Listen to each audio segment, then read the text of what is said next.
Practice Test 1. You will hear a number of different recordings and you'll have to answer questions on what you will hear. There will be time for you to read the instructions and questions, and you will have a chance to check your work. All the recordings will be played once only. The test is in 4 sections. Write all of your answers on the test pages. At the end of the test, you will be given 10 minutes to transfer your answers to an answer sheet. Now turn to Section 1.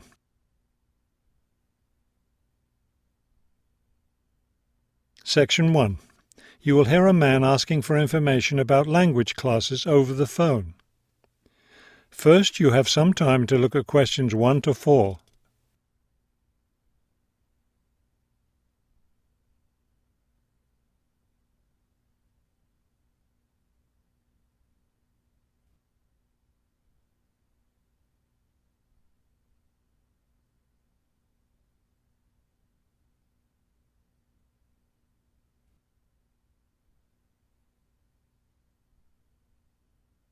You will see that there is an example that has been done for you. On this occasion only, the conversation relating to this will be played first. Good morning, Globetrotters Language School. How may I help you? Yes, I was wondering if you could give me some information on language classes. The woman answers the phone. Globetrotters Language School. So the word Globetrotters has been written at the top of the form. Now we shall begin. You should answer the questions as you listen, because you will not hear the recording a second time. Listen carefully and answer questions 1 to 4. Good morning, Globetrotters Language School. How may I help you? Yes, I was wondering if you could give me some information on language classes. Certainly. What language are you interested in studying? Well, that's the thing. I'm interested in learning Japanese, but I'd also like to improve my Chinese. I don't know which to study right now. Maybe the class schedule will help you decide. Did you want to study in the morning, afternoon, or evening? I work in the evenings, so mornings or afternoons would be best. Then that decides it for you. We offer an advanced Chinese class, but it meets on Wednesday and Friday evenings. I couldn't do that. When do the Japanese classes meet? We have beginning Japanese on Tuesday and Thursday mornings. No, wait, that's intermediate Japanese. Which level do you want? Advanced? No, beginning, definitely. I know some Chinese and some French, but I'm a real beginner with Japanese. Well then, are you free Monday, Wednesday and Friday mornings? That's when the beginning Japanese classes meet. We also have intermediate French on Friday mornings. I could do those mornings, but I'd prefer afternoon. Don't you have anything in the afternoon? We have intermediate Japanese class on Wednesday and Friday afternoons. I really need a beginner class, so I'll take the morning Japanese class. Could you give me an idea of the cost? What would be the tuition for the Japanese class? Before you hear the rest of the conversation, you have some time to look at questions 5 to 10.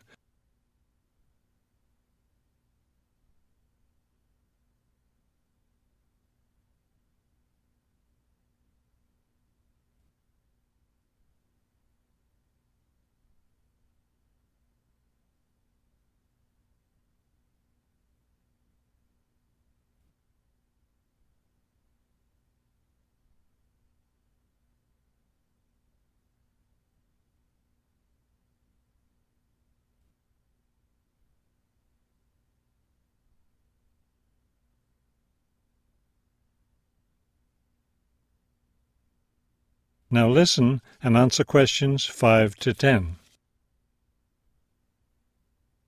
The beginning level classes meet 3 times a week, so they cost a bit more than the other levels. For a 6-week course, the cost would be $575. That's a bit steep.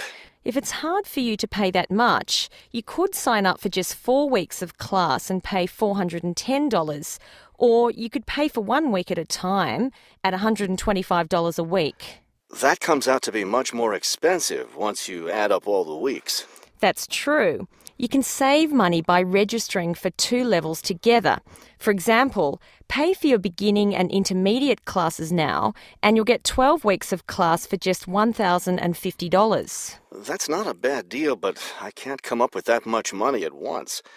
I'll just pay for the 6-week course. Fine. That class begins next week, so you need to register right away. Can't I register over the phone? No, I'm sorry, we don't take phone registrations.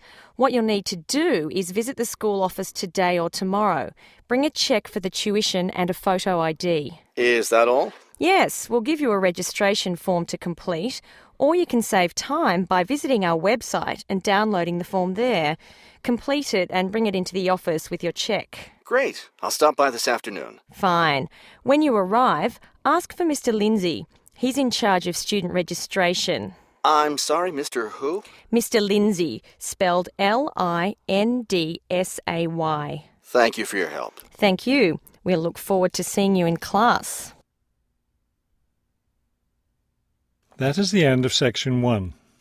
You now have half a minute to check your answers.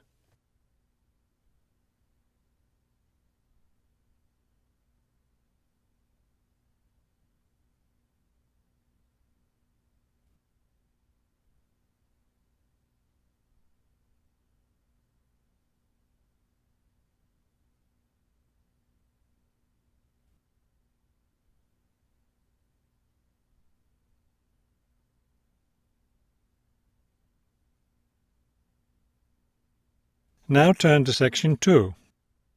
Section 2. You will hear a tour guide giving information about a shopping district. First, you have some time to look at questions 11 to 15.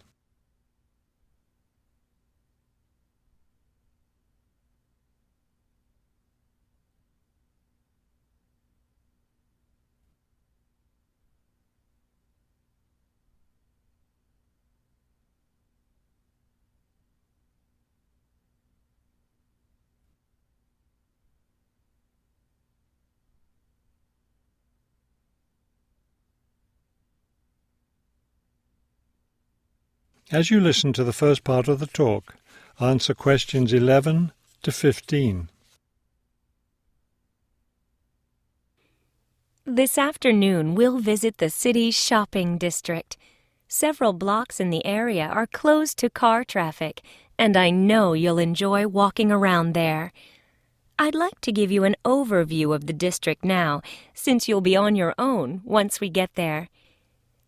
You'll see on this map here that the shopping district consists of 2 streets, Pear Street, which runs north and south, and Cherry Street, which crosses Pear Street right here. Let's start our tour here on Pear Street, where the star is. This star marks the Harbor View Bookstore. It's very popular among locals as well as tourists. You can buy a range of books of local interest, as well as a variety of magazines and newspapers. It's directly across the street from the city library, which is also worth a visit. It's in one of the oldest buildings in the city and contains, among other things, an interesting collection of rare books.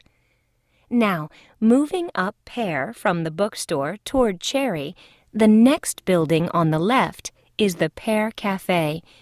You'll notice it's right on the corner of Pear and Cherry Streets.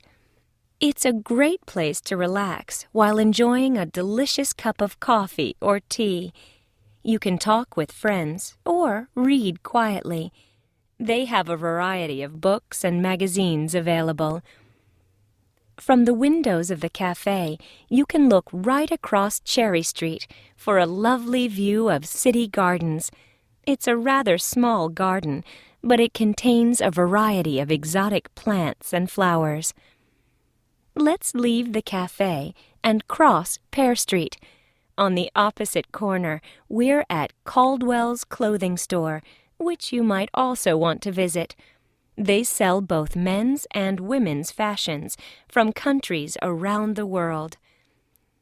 Continuing down Cherry Street, the next building on the right after Caldwell's is the Souvenir Shop. Stop in here to get maps and books about the local area. as well as T-shirts and postcards with pictures of the city. Now, we cross Cherry Street and we're at the Art Gallery, one building down from the corner. Here you can see, and of course purchase, many fine paintings and sculptures by local artists. Let's keep going down Cherry Street toward the harbor. On the left, right after the gallery, is Harbor Park. It's a lovely place, and it's certainly worth spending some time there. Before you hear the rest of the talk, you have some time to look at questions 16 to 20.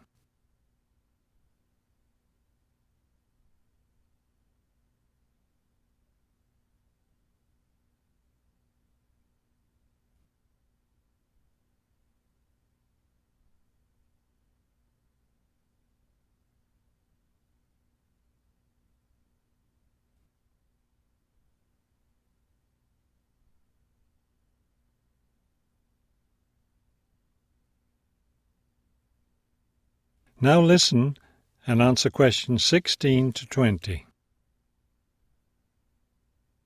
Harbor Park was built on land donated to the city by Captain Jones, a lifelong resident of this city. Captain Jones designed the park himself, and it was built in 1876. Exactly in the center of the park, a statue of Captain Jones was erected, and it's still standing there today. It shows Captain Jones on the bow of his ship. After viewing the statue, you can follow the path that goes through the woods just behind. It will lead you to a lovely garden, in the middle of which is a fountain. This is a nice place to enjoy a few quiet moments. If you still feel like walking, continue on to the far end of the garden. There, you'll find a wooden staircase, which will take you down to the harbor. You might enjoy the view of the boats from there. There's also a walking path along the water, which will eventually bring you back up to Cherry Street. You can see that there's plenty to do in this part of the city. The bus leaves at 1:30. That is the end of section 2. You now have half a minute to check your answers.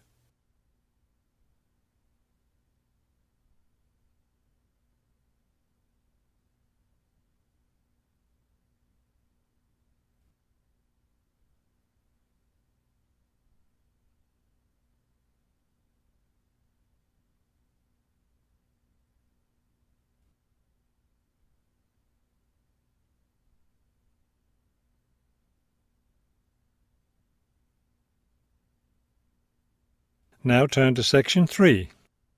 Section 3. You will hear a conversation between a university student and a librarian about using the city archives. First, you have some time to look at questions 21 to 24.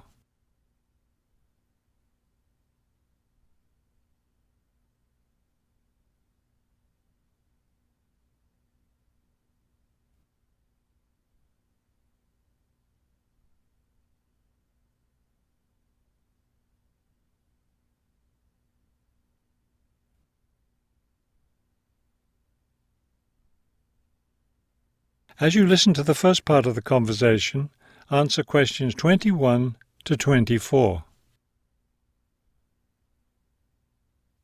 Hello. I was wondering if you could give me some information about using the archives? I'd be happy to. Are you a resident of the city?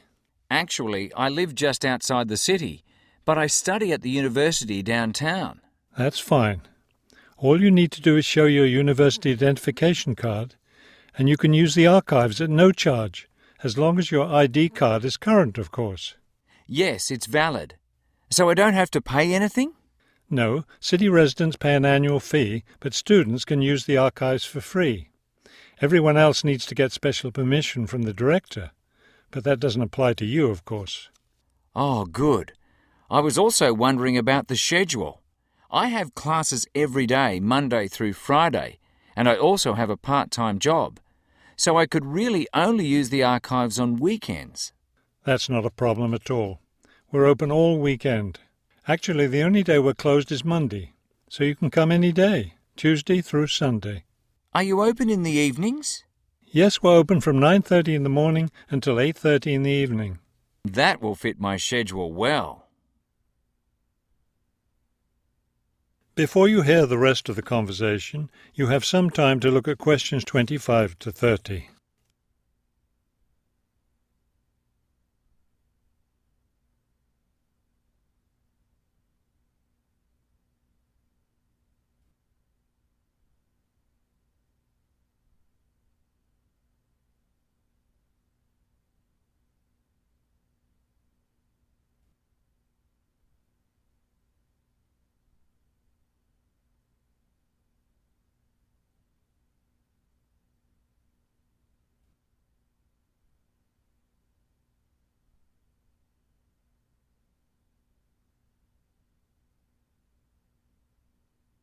Now listen and answer questions 25 to 30. Is there something else I can help you with? Yes. One thing I'll be needing to see for one of my class projects is old photographs. Do you have photographs of the city in the 19th century that I could look at? Yes, we store all the photographs in the basement. Those stairs over there will take you down to the photography collection. Just tell the librarian there what you're interested in, and he'll help you. Those would be 19th century photographs? Yes, the entire collection is there. Now, if you're interested in seeing documents from the 19th century, those are right here on the ground floor. I would like to see some of those documents. Does that collection include newspapers too? No, all the newspapers from the earliest ones in the 18th century up to the current time are on the second floor. Here, let me just give you this map of the archives and you'll be able to find whatever it is you need. Thank you. Oh, I see you have a whole room devoted to maps. Yes, on the third floor. That's great, because one thing I need to do is look at how the city has developed over time. I'm sure you'll find a lot of helpful information there. Of course, some of the maps are several centuries old, so generally visitors are only allowed to see photographic reproductions of them. That shouldn't be a problem. What's this on the fourth floor? Ogden's Woolen Mill. As I'm sure you know, Ogden's Woolen Mill was the major entity responsible for the growth of this city in the 19th century. The Ogden heirs gave money for the archives to devote an entire floor to information about the history of the mill. Will I be able to find information about the Ogden family there? Photographs, personal papers, things like that? Probably the family photographs are stored downstairs in the photography collection. The personal papers would be on the fifth floor, where we keep all the personal papers of famous residents of our city. Thank you so much for your help. I'll be able to do a lot of my research here. That is the end of section 3. You now have half a minute to check your answers.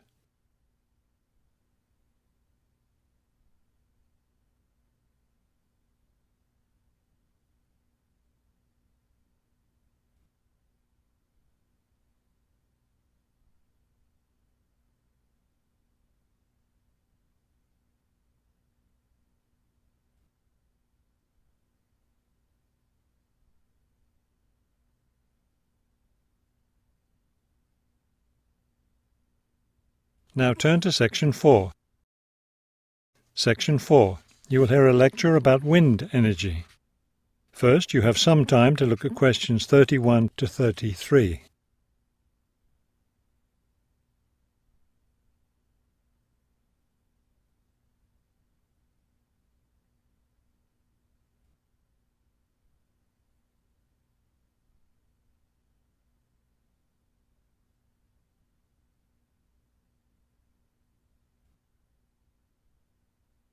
Now listen carefully and answer questions 31 to 33. With the rising cost of fossil fuels, there's a great deal of interest these days in developing alternative sources of energy. Today, I'd like to talk about one of these: wind power. In the past couple of decades, there's been an upsurge of interest in using the wind as a source of energy, but the idea isn't new at all. People have been harnessing the power of the wind for centuries, ever since ancient peoples first used sailboats. In ancient China, farmers used a rudimentary sort of windmill to pump water. Wind power was used in other parts of the ancient world as well.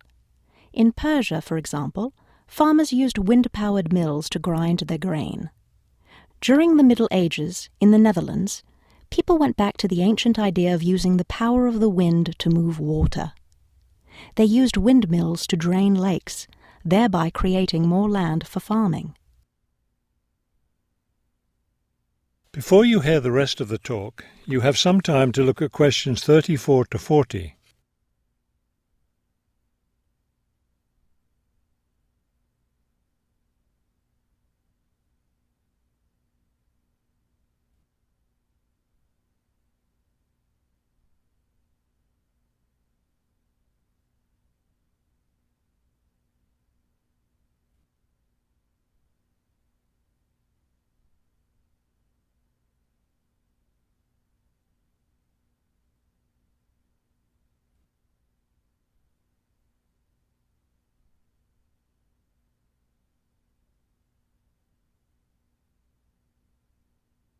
Now listen carefully and answer questions 34 to 40.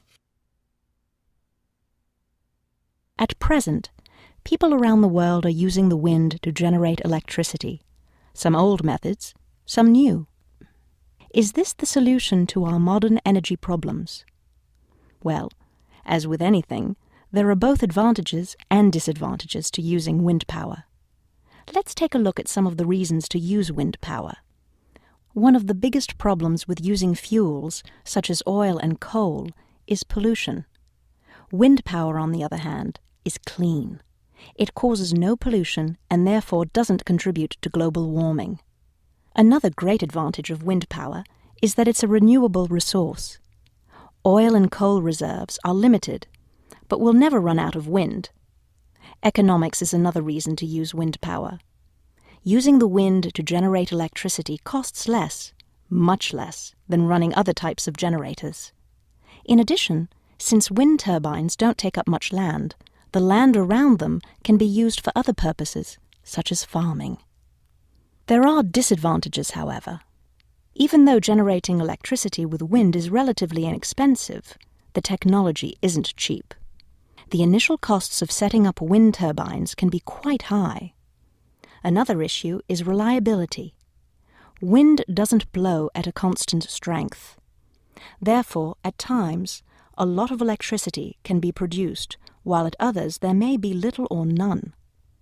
Wind turbines usually have to be located in rural areas where the land is open. Their distance from cities, where the most electricity is needed, is another issue. Although wind is considered to be a clean source of energy, wind turbines cause their own sort of pollution. Wind turbines are usually placed in high, open areas where they're easy to be seen. Rural residents often feel that the beautiful local scenery is spoiled by the sight of the wind turbines. In addition, wind turbines aren't quiet. In fact, one wind turbine can produce as much noise as a car traveling at highway speeds. That is the end of section 4. You now have half a minute to check your answers.